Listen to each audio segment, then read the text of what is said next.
Ain't it funny how they think they can stop me? Try to be me, but I'm so sorry you not me. They told me they like it when I get cocky. You cannot stop me. You are now tuned into the Dads Who Live podcast. You have your host, Tyler Gaeta, and we have co-host Jonathan Baumgartner. Make sure his phone's on silent. Bzz, bzz. Got it. Thanks for tuning in, guys. We're going to do the housekeeping up front. Hey, so, guys. I haven't looked at our analytics on this podcast in a long time, and I got on Libsyn the other day, and we've had over 12,000 downloads. Nice. Actual downloads? Actual downloads. And each podcast is getting hundreds of listens every fucking week. Nice. And that tells me a couple things. One, that we are adding value, which is the only thing that we want to do, the only thing that we're here for. But also, two, that you guys are not paying the fucking fee because this thing is not growing the way that it should. So if we have 12,000 views and every single one of you, 12,000 people, are telling a friend, then this should go to 24,000. Then 48,000, right. Then so on and so forth. If we have hundreds of views a week or hundreds of listens a week, and you guys are all telling a friend or sharing the podcast, that should be thousands of listens a week within a few weeks, right? Or a week. So I really need your guys' help here. We do not charge money. We do not charge a monetary thing for this podcast. Everything that we give out is free. I post all my content is free. I'm just trying to help people. All that we need is for you to support us by telling somebody else. That's the fee. If we add value to you, please tell a friend. Share it on iTunes, share it on Spotify, share it on fucking whatever, right? Share it on Instagram, share it on Facebook, share it on YouTube. Just get the message out and help us, guys, because we don't want to run ads. We don't want to do paid ads for the podcast. We want this to spread organically, so we need your guys' help. We have dope-ass apparel, hats, hoodies, shirts, tanks, all on www.dadswholiftapparel.com. We're on IG as Dads Who Lift Apparel. We are on Facebook as Dads Who Lift Apparel. We have a Facebook group called Dads Who Lift Official. That's a Facebook group of 55,000 like-minded dads trying to be the best selves and stay fit. If that's something that interests you, check that group out as well. Cool. I think I got everything, right? Smash the like and share. Yeah, smash the like and share, guys. We need your guys' support. Especially if this thing with that many fucking views, which granted, now hundreds isn't a lot. There's some shows that get hundreds of thousands of views, but still, for us being a small little Dads Who Live group, just trying to add value, trying to do the right thing, still getting hundreds of views, this thing should be spreading and growing a lot more than it is. So we need your guys' support. If you're just fucking listening and taking, then you're not doing your part, right? We're here to add value. You add value back. Share it to other people. Add value to other people. That's all we're asking. What I wanted to talk about today, we also have a couple other things going on. Laurel, which is our social media director, which has been amazing since she came on. Everything's been going great. Blindsided me a little bit yesterday, and she's moving back to South Dakota. So we will be looking for a different media director. So if you guys are from the Omaha, Nebraska surrounding area and you have any experience in media or know anybody that has any experience in media or social media, videography, stuff like that, please have them DM me, pass them along my way. So what we're going to try to do here, so we don't have a lapse until I find somebody else, we're going to try to build up a lot of fucking content here. I'm going to try to shoot as many podcasts as I can in these next 2 weeks. That way, even after she's gone, if it takes me a few weeks to find somebody else, we'll still have content to drop out to you guys. So that's the plan. We're going to do our best to fulfill that. So what I want to talk about today, my Instagram is blowing up because I put a fucking reel out of Pussy Magnet on my TRX. Shit is funny as fuck. It's a video of the TRX, but it's got Borat in the background where he's like, some guy told me when I buy a car, I need to find one with a pussy magnet. That's the one. And the salesman's like, oh no, what he meant is the car itself. There's no such thing as a pussy magnet. It's like, well, where do I find this pussy magnet? So it was hilarious. So yeah, I posted that this morning. This motherfucker's blown up. So my Instagram's blown up like crazy. Anyways, yeah, that shit's almost got 100 likes already, and I just posted less than an hour ago. Nice. Anyways, what I want to talk about today, guys, is what makes you a good parent. And I don't really have anything wrote down or prepared on this one. I just like this topic organically and freely. And I consider myself a good parent. I wasn't always a good parent, which is how I got to be a good parent. That's why I consider myself a good parent now, because I've learned from my mistakes and gone through a lot of shit to where I was like, oh, fuck, this is not the way I should be doing this. Right. And grown into what I feel is a great father. And I feel like you are as well. So I thought this could be a pretty cool conversation and maybe just spread some insight to some guys around or even females. I mean, parent is a parent. Yeah. Doesn't mean dad or mom. Obviously, it's going to be a little different between the two. But when I think about being a good parent, what I really think about is what I didn't have as a child, or not even like monetary, but what I didn't have as a child or what I really needed as a child. When I think back to my childhood days, like, man, what was I missing? What were the things that I needed from my parents? What were the things that I really wanted? What were the things that I yearned for? What were the things that I craved, you know? What was the guidance that I wish I would have had? And when I think about those things, right, everybody has shit in their lives. Everybody has toxic traits. Everybody has toxic qualities. Nobody's fucking perfect. I don't care who you are. You're not perfect. And a lot of times we have generational bullshit that spreads between our families, right? Generational things where, you know, grandpa was a dick in this way, and then your dad was a dick in this way, and then you're a dick in this way, right?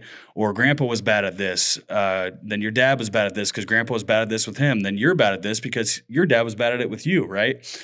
And what I think the major thing for becoming a good parent or being a good parent is breaking those generational cycles, is finally saying like, okay, you know, I understand why my dad was this way because his dad was, and his dad was, and his dad was, and his dad was, and his dad was. Yep. But I'm not going to be like that with my son. I'm not going to be like that with my daughter. I'm not going to be like that with my child, right? I remember how I felt as a kid. I hate how I felt as a kid when this happened. I'm not going to do that to my child, right? And a lot of times this comes with big fucking like, and to be able to get to this place, you have to be able to really self-evaluate, and you have to really be in touch with you and who you are and what you dealt with as a child. You know what I mean? Like, people say childhood trauma. I don't know of anybody that had a fucking just perfect upbringing, right? Like, I don't think one exists, right? And it makes us who we are, so that's okay. But there's things that we have to deal with, overcome, and what that takes is a lot of insight on yourself and who you are. And once you can take a look at yourself and who you are and say, okay, this is who I am. This is what I want. This is what I stand for. This is what I wish I would have had as a kid. Then you can give that to your child. Like, damn, I remember laying in bed. This is not real. I'm just throwing this out there. I remember laying in bed really just wishing that my dad would come in and give me a hug, or wishing that my dad would come in and tell me he loves me before bed, you know, whatever. Because a lot of fathers don't. A lot of fathers don't show that love. If that's something that you craved as a child, you need to make sure that you're doing double of that to your children, because you're already going to lack just by nature, right? If it's something that's in this generational cycle, you're already going to be fucking bad at it just through habit, just through what you dealt, just what you were taught as a child, right? And what you experienced, even subconsciously, you're going to be fucking bad at it. So you have to overcompensate for that stuff. You have to sit there and tell yourself the opposite. You have to do the opposite. And a lot of times you have to do double, right? It's like, I had a coach called Rob Bailey last night, and it's like, he always talks about like Rob Bailey is considerate. And the joke is like Rob Bailey is not fucking considerate. He's the most inconsiderate asshole ever, right? He'll even say it himself. He's like, no, I'm not fucking considerate. But he tells himself, and he says out loud all the time, Rob Bailey is considerate. And with that, then he becomes considerate. He tells himself he's considerate. He tells himself he's considerate. Then he starts acting a little bit more considerate, a little bit more considerate, a little bit more considerate, right? So by nature, he's not considerate. He's an inconsiderate dick. But through practice and habits, he becomes considerate. And that's the same thing that we have as parenting, or as parents. Another thing that I really will say is like, man, when I think back on, I wasn't really ever limited, but when I think back, so I had a really cool conversation with a buddy just a couple of days ago. And the conversation was about how crazy it is once you get rid of your limiting beliefs, how wild it is, how fast you can excel and succeed. Mm-hmm. And more so with money. When you believe that money comes to you and you can have as much money as you want, and you can create as much money as you want, you can have as much wealth as you want, and you don't have a scarcity mindset around money, right? You're not scared to have it, or scared that you won't make it, or scared that you'll never have enough. it just automatically comes. It's so much easier.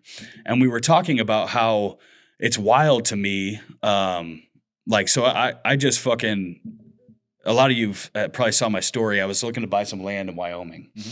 And that ended up falling through. But my whole point, so ultimately I really wanted a house in Colorado, right? So my whole point was, okay, well, I'm going to buy this property in Wyoming, this land. I'm going to build something on it. It's going to have a shitload of equity in it, which it would have. And then that'll be my stepping stone to get to Colorado, right? So I'll take that equity and my other equity, and then I'll go buy a property that's over $1 million in Colorado, right? Well, Wyoming fell through. I ended up just finding one in Colorado that I liked that was still over $1 million. And it's wild to me because, like, you know, I always say believe things as if you have it now. And when I manifest, I do, but I guess I don't live it fully. And a lot of people probably don't because I thought in my future, in my future, I'll definitely get to a multi-million dollar property or a property over $1 million in Colorado, but not right now. You know what I mean? Not right now. Limited belief. Limited. And so I needed that in my mind. I needed that stepping stone to get to this property, this over $1 million property in Colorado. And the crazy thing is the stepping stone fell out. I found the property. I sent it to my lender, and they said no problem. Nice. And so I skipped the stepping stone that I really didn't even, you know, would I still like to have one in Wyoming? Absolutely. But is it like my biggest fucking burning desire? No, I really want one in Colorado. I grew up in Colorado, not like live there, but we visited Colorado multiple times a year since I was a child, since I was like 2 years old, you know? So it's like my second home, and it's driving distance. Anyways, long story short, we had this conversation about that. And he said, you know what the difference is in Donald Trump and you? And I was like, well, fuck yeah, dude. There's a lot of fucking difference. Couple zeros. And he's like, well, no, but listen, like, so, and I said, the first thing I said is I was like, yeah, people always say that he, you know, was given everything he had, but he was only given $1 million and he turned it into billions. That would be like me giving you $1,000 and you turned it into millions. Right. Like I'm sorry, but 99.9% of you, if I give you $1,000, I'm not going to turn it into millions because you guys all have $1,000 and you're still not fucking millionaires. Right. You know, so it's still amazing what he did to be able to take $1 million and turn it into billions. Still takes a fucking select individual. You know what I mean? But he said, no, the difference is that he didn't grow up with a limiting belief on money. Since he grew up wealthy and he grew up more privileged, the wealthy don't worry about money. Right. They're not scared about money. They don't think they can make a limited, capped amount of money. He grew up without a limiting belief on money, which is why money's so easy for him and money comes. Right. Right? And so that's the difference. And so I'm just now at 33 years old getting to a point, I would say just starting to crack getting to a point of where I'm not limiting myself with money. And every time I don't limit myself, it comes faster and faster, easier and easier. I got into this Airbnb game less than a year ago. I closed my other one in June. And by June again this year, so 1 year later, I'll have closed on 3 Airbnbs for over cumulative value of over $3 million in a year. Nice. You know what I mean? And like a year ago, I didn't even think I'd be able to get a loan for one. And it's like, it just keeps happening. So one of the biggest things that I think makes a good parent is teaching your children that they can do whatever they want and they can have whatever they want, and really, really, really raising them without limited beliefs, because society puts limited beliefs on us from childhood. Like we are made to fit into a fucking box from childhood. Yep. Right? Like we are forced in this box. You're going to be this, this, and this. Here's your religion. Here's your language. Here's this. Here's that. This is how you act. This is right. This is wrong. And don't get me wrong. Like we need guidance, right? That's part of being a good parent. But still, the government, society, schools, we're all put in this box of like, hey, this is how you're supposed to be. This is how you're supposed to act. And a lot of times it's not fucking right. Right? Like, I believe in my freedom. I believe in my rights, and I'll stand up for those things. And a lot of people right now are not. And that's strictly because of fucking government, society, and these limiting beliefs. So I think that's a huge thing to being a parent, is making sure that your children do not have limited beliefs, making sure that they know that they can have everything that they want. And you have to tell them those things as they grow up. But most importantly, guys, you have to fucking show them. Because if you tell them, don't worry about money, like money will come, you're not limited, you can have as much money as you want, you can have as much things as you want, you can whatever. If you're living the lifestyle where you are not living that and you're capped and you're fucking worried about money 24/7, then your children's going to see that. Your kids are going to pick up on that, and that's how they're going to be as well, right? And then they're going to have to fight that and try to break that generational cycle, right? So it's a big thing to show it, right? And this goes with anything, not just money. Like limiting beliefs are on every single thing that we can do. Like kids say, "Oh, I want to be a professional skateboarder when I'm a child." Kids will say that shit all the time, and parents will be like, "Oh yeah, probably not. You can try, but probably not. That's 1 in a million." No, dude, the right answer is, okay, Tim, if you want to be a professional skateboarder, you're 5 years old, right? If you want to be a professional skateboarder, perfect. Now is the time to start. But this is what it's going to take. It's going to take a lot of fucking hard work and dedication. You're going to have to skateboard every single day from 5 on for like an hour a day or 2 hours a day or whatever, Tim. So if this is what you really want, Timmy, you can have it, but I need you to come home after school and I need you to fucking go ride your skateboard and practice every fucking day. And maybe within a few years, you'll be good enough to start doing some competitions, right? So it's like, no, you don't tell them no. You just tell them like, hey, yes, you can, but it's going to take a lot of hard work to get there. You got to make sure that you're consistent and dedicated, but you can get there. There's a lot there to unpack for them. I appreciate you saying that you think I'm a good parent. You are, brother. I question that every day, and I think that's why I am viewed by people, or people look to me as being a good parent, because I'm constantly, am I doing the right thing for my son? Am I setting up the right path for him? Am I explaining things to him in a way that he can understand it now, for the things that I'm learning now, because this is a new journey for me, but I know the importance of having that growth-minded and not having limited beliefs and manifesting and dreaming and going after what you believe. And so the biggest thing for me, and we talked about this a couple podcasts ago, leading your kid, and I'm glad you said it multiple times, you can tell them 100 times till they're blue in the face. You can explain to them, hey, this is going to get you your wildest dreams. But until you start doing that for yourself, your child will never know how to actually go and do that for themselves. Because the world, society, the government's not going to teach them to go and be an independent free thinker, be the 1%, do what you believe, chase your dreams. They don't want you to be a free thinker. They want you inside this box because they need the whole government, like the whole society. We're all it's all a cog. Like we're all workers in this deal, right? It's a system. Like it's a system. They need us to do these certain tasks so that they get paid, so that they get funded, so that things get done, so that they can keep operating. You know what I mean? Like they don't want people that ask questions. They don't want people that say, why? Why do we got to do that, right? They want people to just say, okay, yes, sir, yes, master, I'll have it done in 2 days or 10 minutes or whatever it is. They don't want free thinkers, man. You touched on it too, and one of my biggest struggles, I think you need to know your child in each season of their life and be diligent on and be intentional on loving them in each season. My son is now, he's not a toddler. The dude is very, very smart. And a lot of parents say that about their kids. He's just very perceptive. He's very keen on things. He picks up. And it's probably because I teach him a certain way. Mm-hmm. Just the other day, I'm OCD. I don't like messes. He's 5 years old. I'm like, all right, bro, we got to stop making messes. We got to be more cognizant. We're eating dinner. Lean over your plate. Don't be flinging your chicken nugget with ketchup all over the place, having a conversation, you know? And so the other day, it was just something as simple as, I think I should do this first, Dad, so that way I don't. Amen, brother. You're right. Your brain is starting to become a critical type of thinker.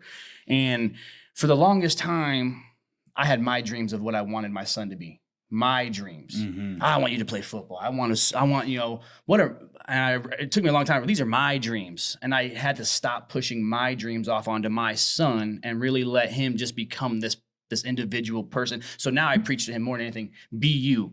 Quit copying your siblings, quit copying other people. Be you. I love when you come out as your unique, creative, individual self, because I love that. In society, people follow crowds and the norms, but I want him to understand, like, it's 10 times better to be yourself. You don't need to follow the other 5 people, and do what they're doing because you want to be accepted. Be yourself. You're still going to get accepted. You're going to find the right people. You're going to do the things. And as he's growing and now he's a toddler and understanding that he's way more perceptive on how I'm teaching him. My dad was very loving. My grandma was very loving. I have love instilled in me and that's why I know I'm supposed to be a dad and be, and be a family man, because love is incorporated. It's one of my core beliefs of who I am and what I'm supposed to give. But there are, like you said, everyone has shortcomings, downfalls. We grew up very poor, which gave me a different perspective. And in my mind, I learned how to look at what we didn't have, be appreciative of what we did have, because we didn't have a lot. What we did have was family time and love, like legitimately. There's not much else than that. We had love and family time. But then I started looking around at,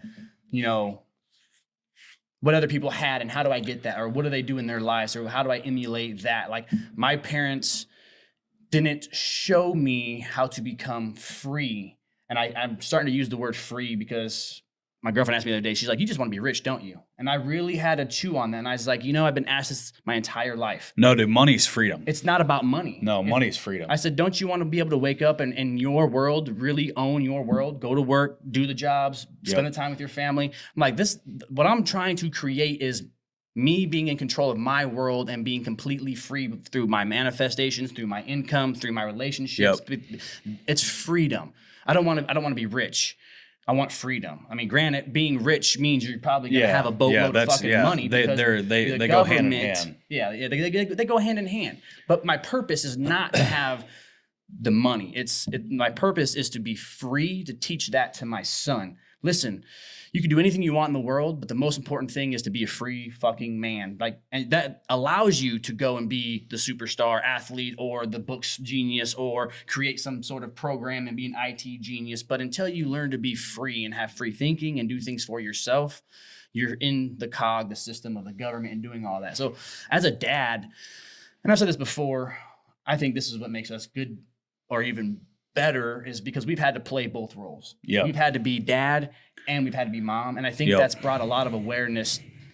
We're pretty tough dads. I think we're pretty structured. Listen, I don't joke about it. I'm like a drill sergeant. I'm like, I know that having that instilled in the boy as he needs that, because when he gets older and he has all these hormones and stuff, he needs to understand he has to control himself and structure himself and have a routine. And that's how he gets things and be successful.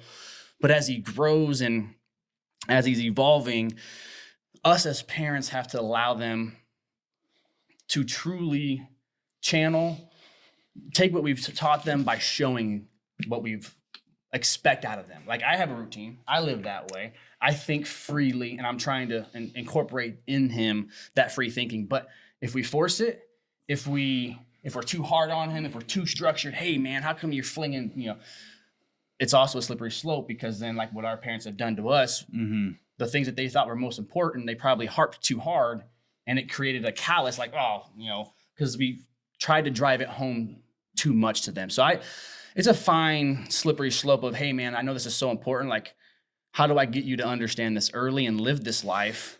And the only real way is to live it, not force it. One of the main things, and this is what probably last thing I'll say on this topic, one of the main things that I did get as a child that I'm very grateful and thankful for, and it brought me through a lot of the dark that I had as a child and a lot of the dark that I've had to overcome as an adult, but this kept me on the right track more than anything, is I was instilled from a kid what right and wrong was. Good.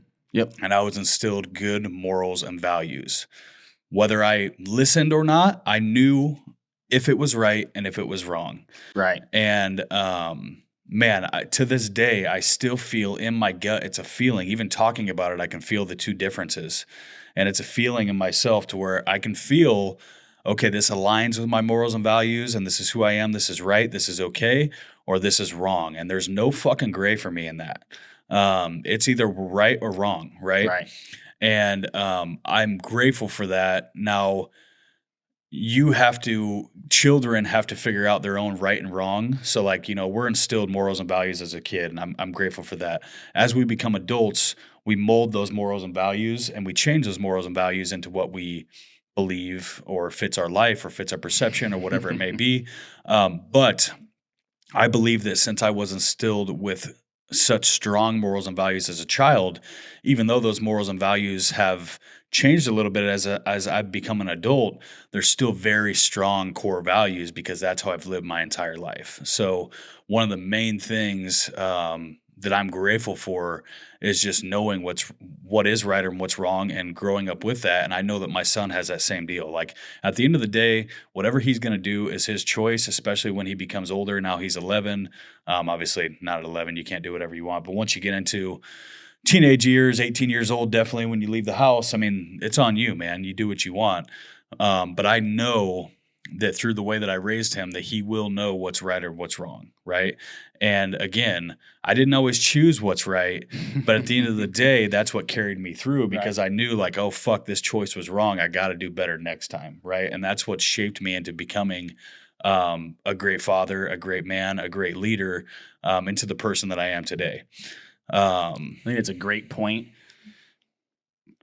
It's very black and white. And for me, I was raised the same way. If I got in trouble, it wasn't, I knew the consequence. My dad never, if I got a detention, I got suspended from school, I'm getting some belt across my butt. It wasn't, I knew in school, and I think Kevin Gates said this, I saw it on a video, when he was in the rap game or being a gangster doing these types of things, he never hated a cop or anyone on the opposite spectrum of what he did because he said, and I agree with this, I accepted the consequences the moment I decided to do the thing I did. I am that way. If I do something, I've accepted yes, no, right, wrong. I've accepted 100, and that's again, we've talked about extreme ownership and accountability. It's, and as a young man, I owned a lot of my decisions, and thank God I didn't pay major prices. Mm-hmm. And now I look back and I'm like, whew, I hope my son doesn't make half of those dumb knuckleheaded decisions because I'm trying to teach him so hard right now. I can protect you inside my home. The right and wrong. Hey man, you may get grounded. You may get a spanking. You may lose your car or cell phone, whatever. I can help you learn this simple lesson of right and wrong. The moment you leave my home and become a man, and again, as young boys, we think we're men far before we are. Mm-hmm. You make the wrong decision. I can't save you. I can't protect you. That's going to hurt me. You go out and drink and drive and kill someone, and you spend 10 years in prison for vehicular homicide, that's going to hurt. And I'll be there to, love you through the situation. But at the end of the day, I hope that I've taught you enough when you become a man to start making those decisions on your own, that you realize you pay it's not just me paying the consequence. It's going to hurt me, but you as a person, son, daughter, I really hope that we've established, like, listen, right is right and wrong is wrong in the law of the eye. It doesn't matter. Do what's right or be in agreement or accept the consequences before you make that decision. I believe to ultimately lead and love. And that's not who I used to always be. So that's when I was a bad parent. I did not. I led in probably a lot of anger and fear, frustration. But now I choose to lead in love. But with that being said, I still believe in discipline, and I still believe in whooping some kids' asses if they need their asses I'm whooped, old school. Right? So, man, I see these kids throwing temper tantrums in stores and in restaurants and telling their parents no and screaming at them and throwing food and stuff like that. My son, when he was younger, if he acted like that, it was, hey, do we need to go into the bathroom? Right. And that's it. And if he didn't stop, we went in the bathroom. He got his ass spanked. We came back out and he was good. Most of the time, I would just say, hey, do we need to go in the bathroom? And he'd be like, nope, he's done. He'd stop, I'm at that stage. And the funny thing is when I did whoop his ass as a kid, and I'm not talking abuse, I'm just talking discipline. When I did whoop his ass as a child, guess what? I don't have to whoop his ass ever again. Right. Like, I haven't whooped his ass in years. Right. I mean, he's 11, so I bet I haven't spanked my son since he was like 6. Right. Like, I mean, it's for a long time, right? Maybe even 5. I don't know. Right now, all I have to do is say something. He's like, okay, yeah, I know, and that's that. So I don't believe in this whole like, oh, get in the corner and go put your nose in the corner and sit there and think about what you did. I think that, I was growing up getting my ass beat when I was wrong. And guess what? I hated it when I was a child, but I grew up and I deserved it. I deserved it. And that's how, and here's, sorry guys, but this is how the fucking world is too. Right. So, don't fucking pussy pad your kids and then have them grow up and be like, oh, this world's so fucking cruel and all this shit. No, dude, I tell my kid how it is. I'm a realist. I tell him how it is from childhood on. Right. So when he gets into the real world, he already knows, like, man, this is a harsh, tough world. If I do this, this happens. If I do this, this happens. Just like you said, we always have consequences, right? Again, I'm always going to lead with love, but when discipline is needed, I think discipline is needed, right? No, I'm at that stage. I'm at that stage with little man now. And it's as simple as, hey man, do we need to go to the bathroom? And he knows what that means. Like and I'm also, when he starts acting a fool, and he's 4, almost 5, so he's got a lot of that energy and some of that too, and he's testing the waters. But I'm also the dad, like, listen, you need to pull yourself together. You need to, if I do, have to spank him, which I don't have to spank him very often because he's learned and he's smart enough, but I'll give him a break. Hey man, I can tell you're struggling. You're not listening. You're kind of grumpy. Do you need to take 5 minutes? Yeah. I tell him, like, hey man, it's okay to take 5 minutes before you get yourself in trouble. Because if we keep going, I've already told you a couple times, next one you're in trouble. Take 5 minutes. I'm like, hey man, I'll have fun with it. Wiggle it out, man. Wiggle it out. Right. Take a deep breath. We do yoga and he's solid. So he'll do his little, deep breaths. And I'm like, wipe your face, man. Shrug it off. I'm like, you cool? Yeah, Dad, I'm good. Cool, man. And so even teaching them little things like that at this young age, hey man, I don't care if you're 18 years old. If you need to take 2 minutes because you're dealing with a situation and you can't control your emotions or you're gonna get yourself in trouble, take that time, man. Equip yourself. Say, listen, I need a 5 minute. I'm gonna go take a deep breath. I'm gonna wipe away my frustration. Then we'll come back to it. As an early parent, I like what you said. A lot of times, I probably did not lead with love until I had Brooks, to be honest with you. Brooks is my biological. I've had 5 other kids in my life that I've been a parent, almost as long as you have, just through being a stepdad, this, that, and the other. And that's the best nugget that you can take away from this. Lead with love as a parent. Love prevails over everything. They will learn better from you in a loving tone. They will watch you do things and want to emulate you as a human if you exude love to them in all of your teachings. Now, I'm not saying I don't get frustrated. The greatest compliment I've ever been given was actually by my girlfriend's mom. She's like, you're pretty tough on him. I'm like, yeah, I am. She's like, but you love him twice as hard. I said, that's the secret to my recipe. Exactly. I'm tough as shit. Like I am strict. I don't play no games. I believe in that structure. So he learns it as an early age. But I love twice as hard to overcome because sometimes I'm probably a little too tough. Sometimes I'm probably a little frustrated from a long day at work and he came home and spilled his juice and I probably didn't need to snap at him. Dude, come on, you know better. Use your brain. Come on, man. Think you should have, So then on those days, I've gotten really good at, hey, I'm sorry, man. Dad was frustrated. Will you forgive me? Yeah, Dad, it's okay.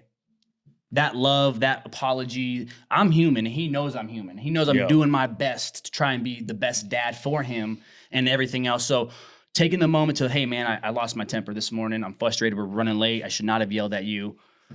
And actually say, do you forgive me? And when he says yes, we hug, we kiss it out, and we move forward.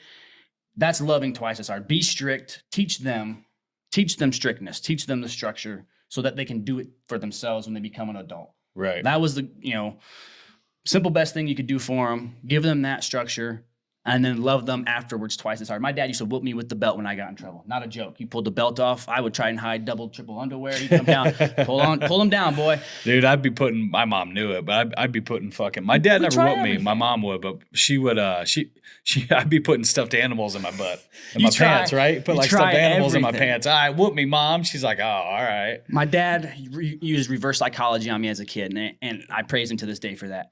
He would spank me. I would be the one crying. Get done getting my spanking, turn around, see him crying, and he would be hugging me. I'm sorry. This hurt me more than it hurt you. I hope you understand that. Never, get off of me. I just put my butt. What are you talking about? It hurt you more than it hurt me. You're crazy. Get away from me. I don't want nothing to do with you right now, Dad. As a dad, thank you to my dad, because it does hurt. I don't want to spank my son. I don't want to reprimand him. I don't want to have to be mean and scold him. It doesn't feel good, but I do it because I know I'm trying to teach him these lessons. And hug the shit out of him afterwards and just remind him, hey man, I didn't want to spank you. I didn't want to scold you. I didn't want to do this, but I love you because I love you this much. I have to, because I can't protect you when you become a real man on your own. This has been good, man. What it takes to be a good parent. everyday work. Yeah, it takes a lot. Hopefully you guys got some value out of this. I'm sure you did. Please, again, guys, we got hundreds of views a week, hundreds of listens a week, 12,000 Smash the like and downloads share. total. Tell a friend, man. You tell a friend, that's our fee. You tell a friend, we don't ask for money. Just spread the word, get it out there. Help us, guys, please. We're on, we have Badass Apparel, www.dadswiftapparel.com. We're on IG as Dad Swift Apparel. Facebook is Dad Swift Apparel. And we have a Facebook group called Dads Who Lift Official. Again, a group of 55,000 like-minded dads trying to be the best hustle and stay fit. Get the fuck out there and lead by example. Be a good parent. Lead by example. Don't just talk the talk, walk the walk.